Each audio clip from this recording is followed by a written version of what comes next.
Enjoy, my friend, but first, a message from our sponsor. X62 increased pump speed, maintains fans where they are, the CPU load's about to hit 100. You got it, Dmitry. I'm not afraid to do that.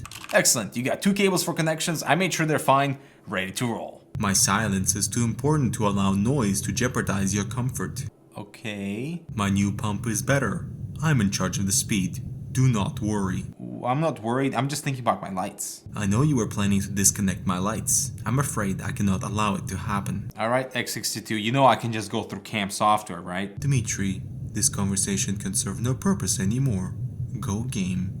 Full control.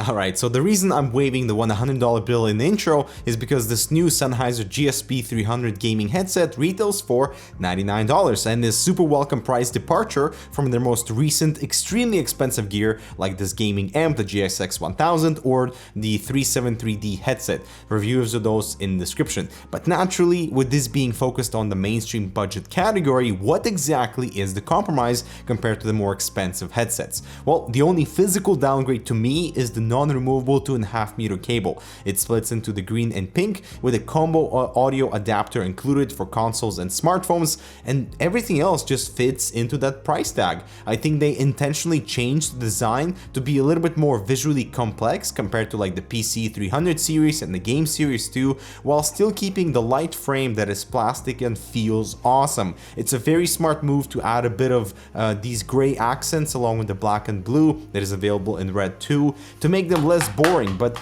it is impressive at how flexible and just size adjustable the GSP 300 is without any creaking whatsoever of the plastic, something that plagues majority of other plastic headsets. The headband is double wide with nice padding, the size adjustable steps are solid in position, and the overall clamping force with light frame makes this very comfortable headset, although they look quite wide when compared to my all-time favorite, the Game 1. One of the most impressive elements of this pair is acoustic isolation. The leather-like padding is excellent in depth, plus having internal structure angled to fit the ears better, but the sound isolation is absolutely incredible, even at the lowest volumes, almost dangerously so if you want to completely zone out your environment, which can be seen as a positive, and here's an example of this type of isolation.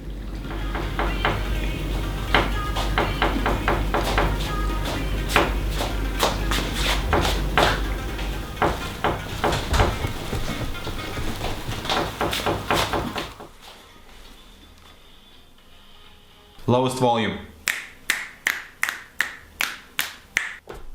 Can't hear anything.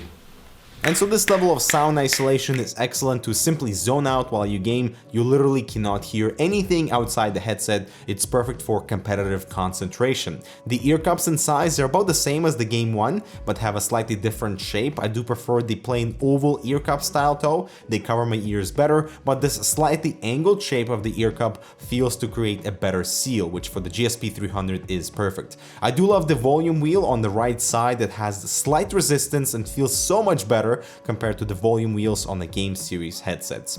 The staple mic mute function is present by simply rotating the mic up with a distinct physical and audible click, and it's so much more convenient than buttons on inline remotes, but the microphone is not flexible at all as other models despite looking exactly the same, so you cannot really maneuver it closer to the mouth if needed. It just basically stays in this one position. So what you're hearing now is the microphone sample. It sounds clear, it's detailed, it's not nasally, it's not muffled. I really like the microphone quality. I am recording this into the GH4, so your mileage may vary based on what sound card or motherboard you plug this in. I have tested it with my motherboard, the Asus Hero Maximus 8 Alpha. The microphone detail is still the same, but there's a lot more background hiss that is produced by the sound card. But this is a noise cancelling microphone, so that's good.